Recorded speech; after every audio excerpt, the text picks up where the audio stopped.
Hey, it's Aaron, and today I want to talk about the 2026 Nissan LEAF.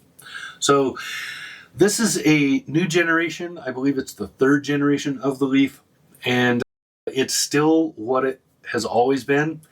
It's a practical, affordable car that's electric. That's what the LEAF has always been. It's what it still is now, even with this new generation. A few changes happened this time. It's no longer really a hatchback, even though it's still kind of a hatchback.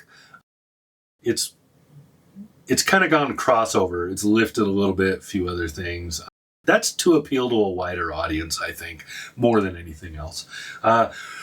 It's about 300 miles of range now, give or take. So most people are going to see somewhere in the 250 to 270 as an average for your actual range for this thing. If you're driving road trips, like every EV, expect less than that. But starting price on this is less than $32,000, like $31,500. It's super cheap. Most people probably aren't going to be buying at that level. You'll probably be in the $35,000, $36,000 range when you buy, just because there's a lot of little things you're going to want. But this comes with a full safety suite and a bunch of other things already included.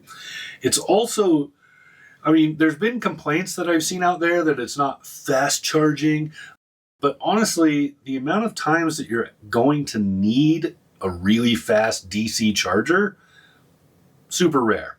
Most of the time, this is a commuter car. This is not a drive at a New York to LA car, right? So most of the time, 99% of your driving is you probably don't even need a 240 volt outlet. You probably just plug it into your regular wall outlet and get everything you need out of that. I really like the amount of technology that's in this. I like the drive quality. It's very nicely done, super smooth. It's not in a big hurry, but it's faster than it'll get off the line quicker than most of the other vehicles on the road around you. So you don't have to worry about it being slow or anything. It's a pretty good car. It feels good. It drives well. The back seat's a little cramped. That's a downer, but the cargo area is still great. So lots of space back there. And yeah, it's just overall a good vehicle for the price being paid. So that's the major thing to take away from this.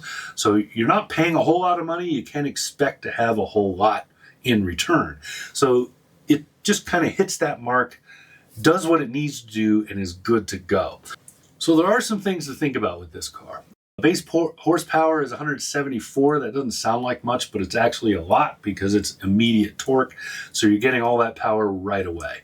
The torque is almost double that. It's about 254, I think, is the number for the base model, and then 260, I think, or 261 for the majority of the models. The next one's up. There are two battery packs available for the 2026 LEAF. One of them is a smaller one. The other one is the bigger one.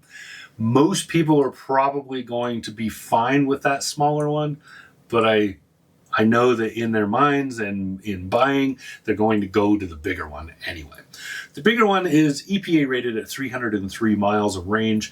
You probably won't get that, but you'll get pretty dang close. Just in my regular driving it around as a daily without, I wasn't road tripping or anything, just driving around as a daily, I was on track to get pretty close to that 300 miles. I probably would have been in the 290 or so area. And I'm in Wyoming at high altitude with cold weather. So it's a perfectly doable vehicle. There are some downsides to the new setup. One of the big ones to me is the dual plug. So if you don't know, Nissan has gone to a dual plug on the LEAF. It's no longer under the emblem on the front. It is now one on either side. And it's hard to remember which one is on which side when you're pulling into a charging station. So you have a Tesla plug on one side, you have a standard J1772 on the other side, so SAE plug. And it's hard to remember which one is which. The good news is the LEAF is not a huge vehicle, so moving a cord around to one side or the other because you backed in wrong or whatever, not a big deal.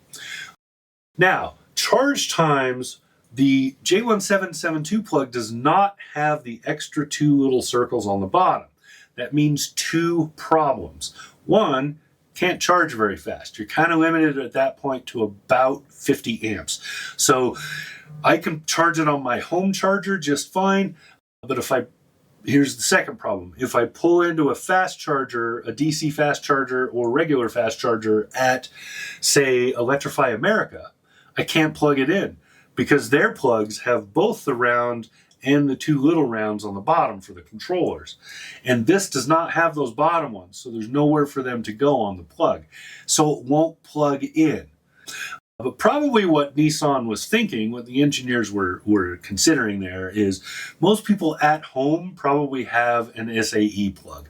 Most people that want a fast charge, they're going to kind of migrate to Tesla because the marketing has convinced us that Tesla has the fastest chargers. So that's probably the thinking there, and they save some money by not doing that expanded plug and the electronics that go with it, the controllers and everything. So I can see kind of where that comes from, but it is something that you're going to have to learn and get used to.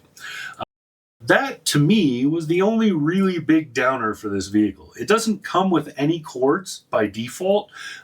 You remember it used to come with a cord that had both a 110 plug and then you could flip it down and it would plug into most 240s. So most of the,